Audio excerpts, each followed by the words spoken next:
एक छोटा सा टॉपिक लेके आया हूँ, लेकिन ये मोस्ट इंपॉर्टेंट है। आपको पूरे वेक्टर कैलकुलस में सॉल्व करने के लिए आपको इस डेल ऑपरेटर का ज़रूरत तो पड़ेगा ही।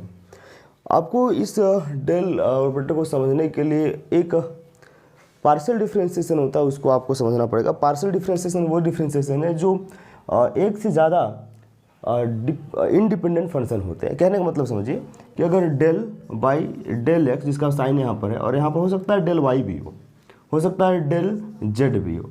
कहने का मतलब कि यहाँ जो होता है वो होता है इंडिपेंडेंट फंक्शन, सॉरी यहाँ जो होता है वो डिपेंडेंट फंक्शन होता है, और ये वाला जो एक्स वाई और जेड कहलाया वो इंडिपेंडेंट फंक्शन कहलाया। तो आप जानते हैं कि डिफरेंशिएशन डिपेंडेंट फंक्शन का करते हैं इंडिपेंडेंट फंक्शन के रेस्पेक्ट में।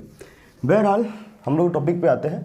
डेल ऑपरेटर वो ऑपरेटर है जो वेक्टर कैलकुलस में यूज होता है। तो del operator is equal the vector differential operator. मैं यहाँ पर कोमा देके थोड़ा सा और इसको ज़्यादा अच्छा बनाता हूँ कि del operator is equal the vector. Del operator होता है क्या, एक वेक्टर क्वांटिटी होता है, एक वेक्टर होता है। क्यों, कैसे कि आई जे के मल्टीप्लाई आप देख सकते हैं। तो ये एक मैग्नीट्यूड देगा तो आई के डायरेक्शन दे देगा, तो magnitude into direction is equal the vector, that's why it's a vector quantity. The vector differential operator which is defined as the such as del और i del by del x plus j del by del y plus k del by del z, इस तरह से इसको represent किया जाता है। Where i j and k are the unit vector. This del operator is also known as the nabla operator. This is the nabla operator.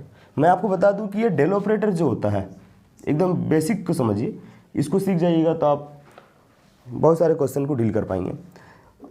ये अगर ये कैसा है बोलेगा, एक ऑपरेटर है, ये हो सकता है स्केलर के साथ लगे, हो सकता है वेक्टर के साथ भी लगे।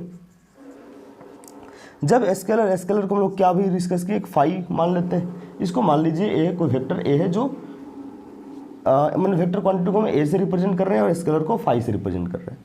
अगर डेल अगर फाई के साथ ऑपरेट होता है, डेल अगर फाई के साथ ऑपरेट होता है, इस वाले फाई के साथ, तो हमको जो क्वांटिटी मिलेगा वो वेक्टर मिलेगा।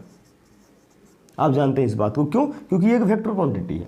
ये वेक्टर क्वांटिटी और स्केलर के साथ ऑपरेट हो रहा है तो हमको मिलेगा क्या, वेक्टर। अब आप समझिए यहाँ पर इसको हम लोग बोलते हैं, एक अच्छा नाम है ये वेक्टर कैलकुलस में, इसको बोलते हैं gradient. Gradient of phi. Gradient क्या है, तो ग्रेडियंट को ही हम लोग लिखते हैं डेल और ये फाई का फाई। तो आपको जब भी बोला ग्रेडियंट फाई क्या होता है, तो डेल ऑपरेटर के साथ कोई स्केलर फंक्शन या स्केलर क्वांटिटी इसके पास क्या है, मल्टीप्लाइड है, इसके साथ ऑपरेटेड है, उसको हम लोग क्या बोलेंगे, gradient of this function. That is called this function is here phi. Now vector product is the two types, such is the dot, another is cross.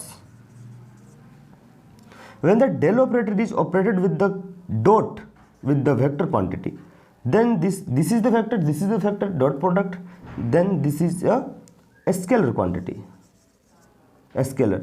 अब जब ये डेल कोई वेक्टर के साथ डॉट प्रोडक्ट के साथ ऑपरेट हो रहा है तो इसको बोलेंगे हम लोग डाइवर्जेंस, जिसको हम लोग DIV शॉर्ट में रिप्रेजेंट कर रहे होते हैं, डाइवर्जेंस। अगर क्रॉस प्रोडक्ट हो जाए, मतलब डेल अगर क्रॉस हो जाए कोई वेक्टर क्वांटिटी के साथ, तो ये जो बनेगा आप जानते हैं कि ये तो वेक्टर ही होता है, तो एक वेक्टर देगा ये, और इसको हम लोग किससे क्या बोलते हैं, इसको कर्ल बोलते हैं, CURL, कर्ल।